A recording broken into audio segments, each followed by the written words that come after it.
Arsenal's early struggles. Is the Premier League season slipping away? At each other's expense, Arteta and Conte, Arsenal and Spurs, fighting not just today for the pride of their manor, but to sit, briefly at least, at the summit of the Premier League. Arsenal's final day finish to the 2023-24 season raised the bar of expectation amongst fans going into the new season. But the 2024-25 campaign has been, let's say, a bit of a struggle. After finishing runners-up, fans went into the new season expecting a title charge, but an early stumble has left the Gunners playing catch-up. Currently third in the table, 4 points adrift, the pressure's mounting. Will Arsenal rediscover their winning formula, or will their Premier League win dreams fade? It's been a case of close but no cigar for Arsenal in recent seasons. The Gunners have come tantalizingly close to breaking Manchester City's Premier League dominance, but somehow they keep falling just short. Arsenal's journey in recent years has been like a roller coaster for fans, full of incredible highs, but with that worrying feeling of unfinished business. 2 seasons ago, Arsenal fans saw a team with serious potential. Arteta brought in big names like Gabriel Jesus, Alexander Zinchenko, and Leandro Trossard to the mix. The Gunners would go on to end the 2022-23 season just 5 points behind Pep Guardiola's City team. Arsenal were finally on the rise, and for some fans it felt like in a matter of time, City's time at the top might be coming to an end. Then came the 2023-24 season, and with it, even more reasons for Arsenal fans to dream. Arteta's squad grew stronger with the additions of Kai Havertz, Declan Rice, and Jurrien Timber. The new-look Arsenal turned the Premier League into a 2-horse race, pushing City right to the final day. It was an absolute nail-biter, but once again, City snatched the title, leaving Arsenal just 2 points behind. Still, fans felt like they were on the edge of something great. The gap was closing, and Arsenal was clearly a force to be reckoned with. So, naturally, hopes were high going into the new season. Arsenal's roster looked even sharper with the arrivals of Riccardo Calafiori, Mikel Merino, and Raheem Sterling.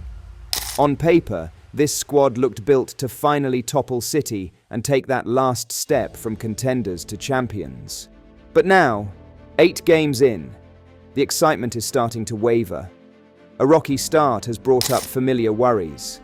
Arsenal's performances have been inconsistent, and with each stumble, fans can't help but wonder, are they really ready to go toe-to-toe with City this time? Or is it going to be yet another season of so close but not quite? Now, some of y'all might feel it's harsh to say Arsenal looks shaky this early in the season, especially when they've only lost 1 game. But the reality is, some of their performances have raised more questions than answers. It's been a mixed bag so far. 3 red cards in 8 Premier League games, a frustrating loss to a mid-table team, and a growing list of injuries.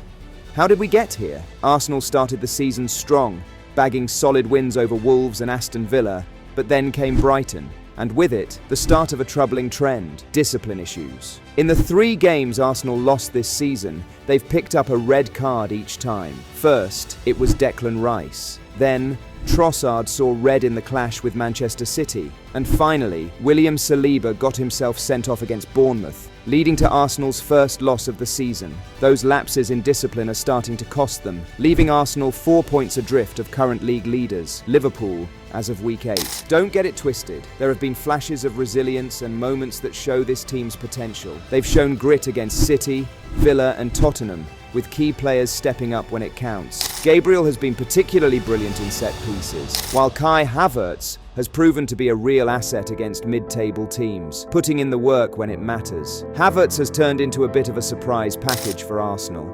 Last season had plenty of fans and pundits questioning if he was worth his price tag. His early games were rough, and doubts were piling up fast.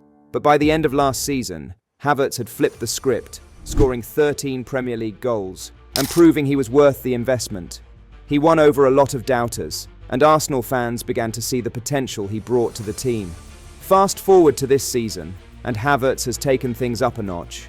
With 6 goals and an assist in just 12 appearances across all competitions, he's become a key part of Arsenal's attack. The goals might be coming in from all angles this season, with the German and his teammates delivering up front, but there's this undeniable air of vulnerability hovering over Arsenal. But beyond the shaky results here and there, it doesn't also help that the injuries keep piling up. Just a few games into the season, and Arsenal is already feeling the strain. Saka, Odegaard, Calafiori, Timber, Tomiyasu, and Tierney have all been sidelined at different points. The constant rotation forced by these injuries has made it difficult for the team to find any real rhythm. The squad is already stretched, and it's only October. There's no telling how they'll hold up as the season drags on. Is Arsenal really ready to challenge for the Premier League title this season? Not everyone's convinced, especially a certain Roy Keane. After their 2-2 draw with Manchester City, he didn't hold back. On the Stick to Football podcast, he had this to say: "They were just booting it, like a small team with a small mentality." And Keane's not the only one who's skeptical. Another United legend, Paul Scholes, thinks Pep Guardiola and City will be more worried about Liverpool than Arsenal this season.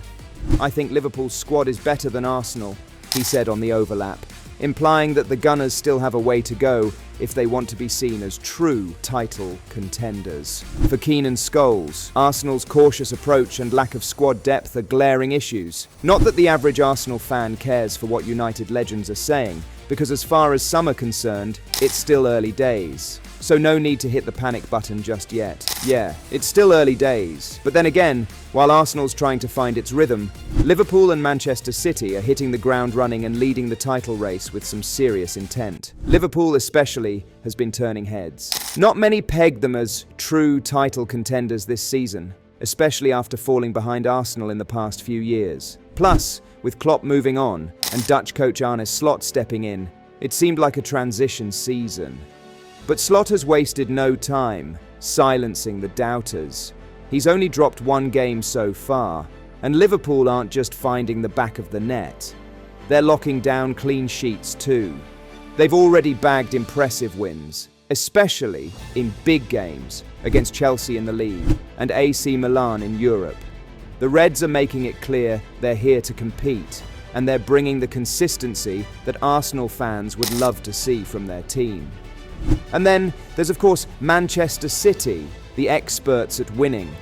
City might not have had flawless performances, but if there's one thing they've mastered, it's grinding out wins when it matters. Arsenal fans know this too well, after City broke their hearts with a late equaliser from John Stones in that recent 2-2 draw. A match that looked like a solid win for Arsenal until the final minutes. Guardiola's squad hasn't tasted defeat yet this season, and in true City style, they're piling up goals and refusing to slow down. But what makes Arsenal's title quest more challenging this season is that they don't only have to worry about keeping up with Manchester City anymore. Now, they've got to deal with a re-energized Liverpool in the mix too. So the big question is, what does Arsenal need to get back on track? The truth is, they haven't been terrible, but they're shooting themselves in the foot with mistakes that just shouldn't be happening. If the players could just keep their composure, they'd be in a much better spot. The avoidable red cards especially have to stop if they're going to make a real push for the title. Then, there's the other major hurdle, injuries. Arsenal's squad is thin, and it shows when their key players are out. When Saka's missing, it's like half their spark is gone. Take that Bournemouth game, for instance. They just looked off. And in defense, Saliba and Gabriel don't have reliable replacements on the bench, which leaves them stretched thin if anything goes wrong. Up front, Havertz has started to find his groove and chip in with some goals. But let's face it, that's not going to carry them through an entire season. Martinelli, who's meant to be adding firepower on the left, has been hit or miss, which only adds to the pressure.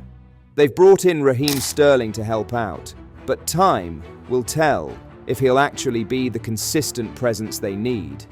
No doubt, Arsenal has what it takes to compete with City, but only if they can keep their heads cool under pressure and bulk up that bench. Thank you for watching this video. You can check out our channel for more videos like this. Till next time.